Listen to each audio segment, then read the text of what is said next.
Welcome to another installment of American County Courthouses here on Old World Exploration. This will be the third investigation into the courthouses in the United States. First two were on Ohio and Michigan. So we're going to jump into Arkansas.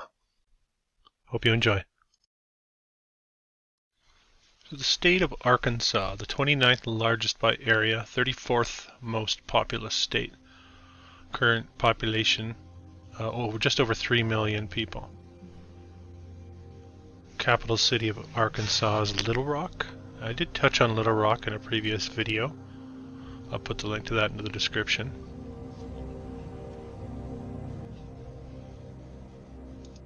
We're looking at a state population of 1.3 million roughly at the turn of the 20th century. Apparently the first European explorer was Hernando de Soto, 1541, very early on in the North American narrative. Crossed the Mississippi and marched across central Arkansas and the Ozark Mountains. And then as you scroll through the historical narrative, it certainly starts to read like just that, a narrative. A similar story with different names, and the dates are always similar to these places. And you have to question the narrative, really. It's very difficult to believe that what we're being told about history is on the up and up, as they say.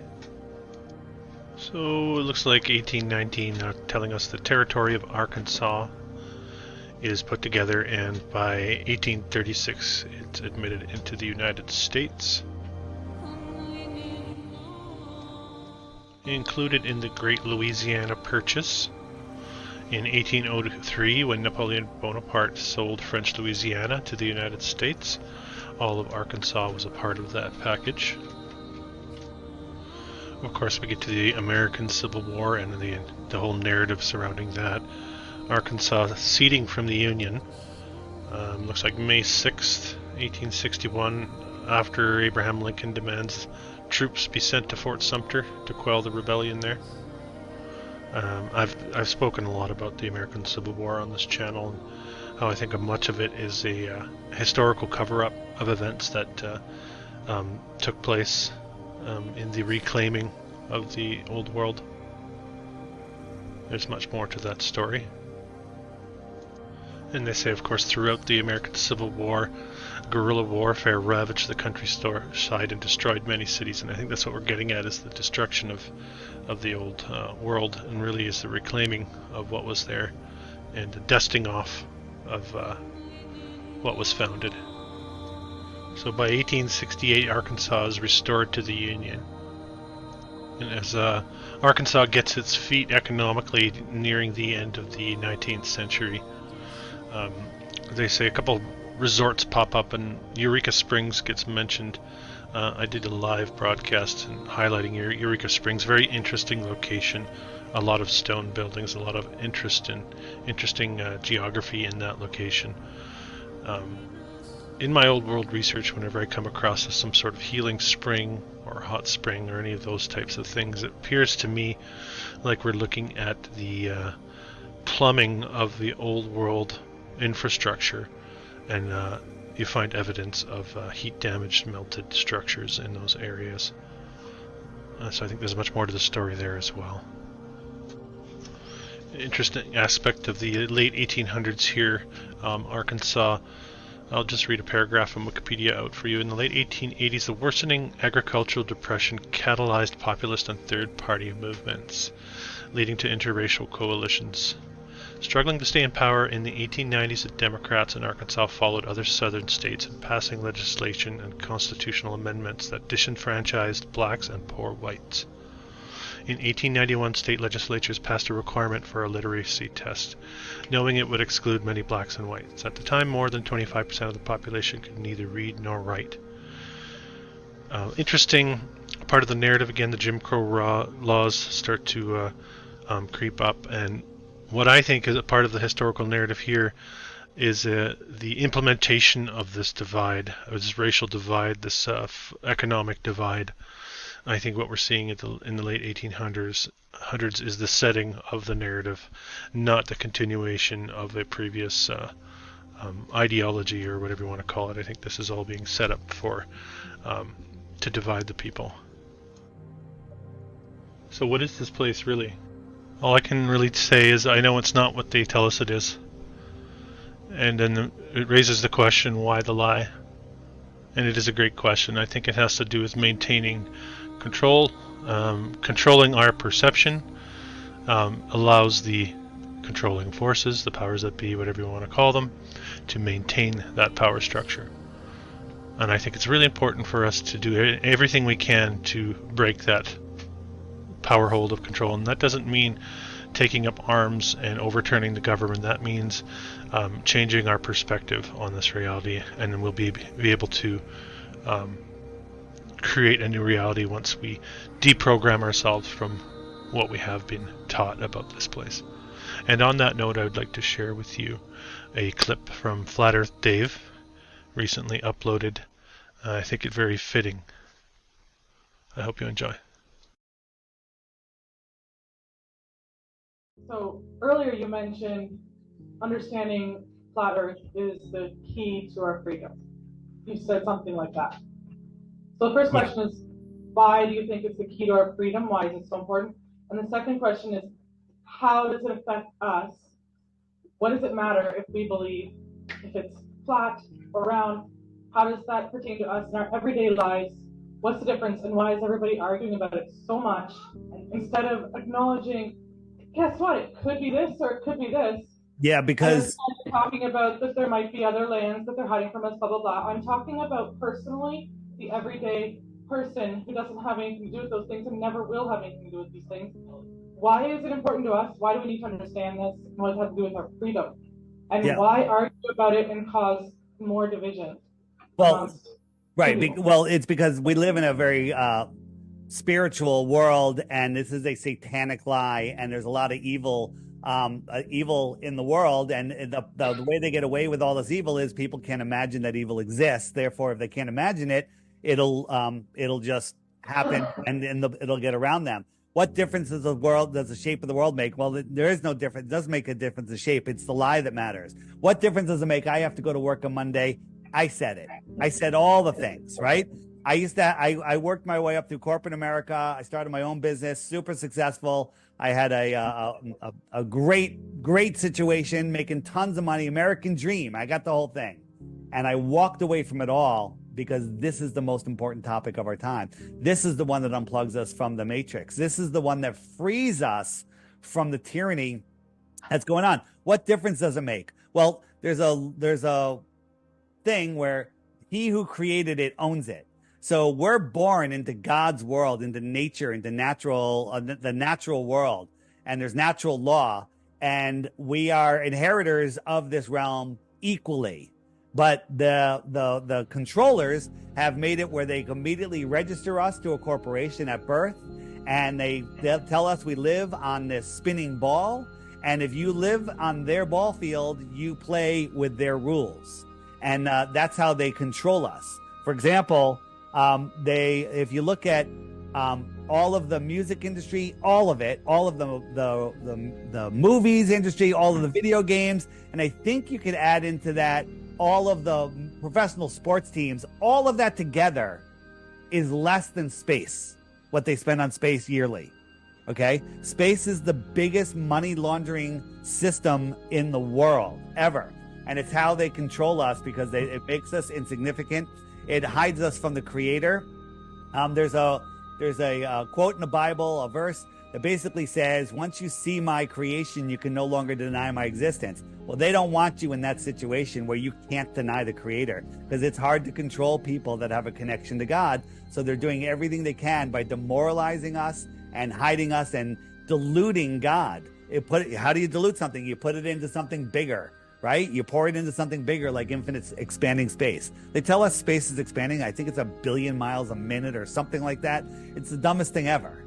It's ridiculous. They're just lying. So money, I don't think money is the reason that they do it. I think it's more to hide God. And what else I got here? So if Also, as I was saying before, your thoughts create your reality. If you're trapped in a globe of limitations, if you're afraid that they're going to start a nuclear war and don't realize that nuclear bombs don't exist as described, if you think that we're overpopulated, maybe you won't have have more kids. It's all about population control. I believe that in the old world, if you start looking into that, there's tons of stuff on the app about it, that there was trillions of people here, trillions. Okay, not billions, trillions, and there's so much evidence of that. It's unreal. But if you live in a small world, you have small thoughts, and it limits your imagination. It limits your creative ability, and if you live in fear, your ability to manifest is not nearly as strong. So, what difference does it make? If you lived, let's say you lived in a building. All right, let's say there's this cool building. They're building that line out in Saudi Arabia, whatever it's called. Well, imagine a building 500 miles long by 500 miles wide, and it's 400 stories tall. Okay, cool. You're born in there. There's football stadiums in there. There's colleges in there. There's Costco's in there. There's trains in there. There might even be airplanes. 500 miles, that's pretty far, right? So this is a giant building. But every time you get within a mile of the outside wall, there's military there that goes, no, you can't go there. We have to protect the penguins. There's penguins that live out there, right? And there's ice. We don't want you infecting the ice. And you're like, okay. And then somebody goes, there's more out there. There's more. And you're like, what difference does it make? I'm fine right here in my little ball, right? They don't want you to know. What are all wars fought over? All of them. Resources and land.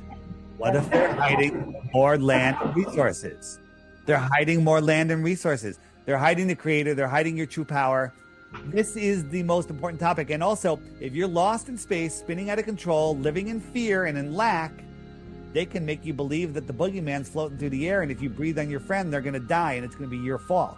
Right? They can make you believe in anything if you believe you're flying through space. If you don't have a foundation to God's creation, then you are lost in space and you'll never live to your full potential. Now, you might be happy. You might have money. You might have a nice house. You might go on vacation here and there, right? Okay? But that's not what this is all about. This is all about, government. What is government? Why does government think that they're in charge of us? We're in charge of them. God, man, government. Government's trying to get on top of God, right? They're already on top of us in your minds, not in my mind. I mean, not in regular people's minds. I'm not trying to insult anybody, but government is here for us, but they're not here for us. They're all corrupt. They're all, in it together, and they're literally satanic. It's crazy the stuff that they're into. So, why the lie? They're hiding free energy. They're hiding your spirituality. They're hiding more land. What's going on here? They're hiding scientific knowledge. What's in Antarctica? That we're at the center of creation. They're hiding how special you are. So if you want to just ignore that and not see the full creation of this fantastic opportunity that we have to experience this realm, that's why, for me, it is the most important topic ever.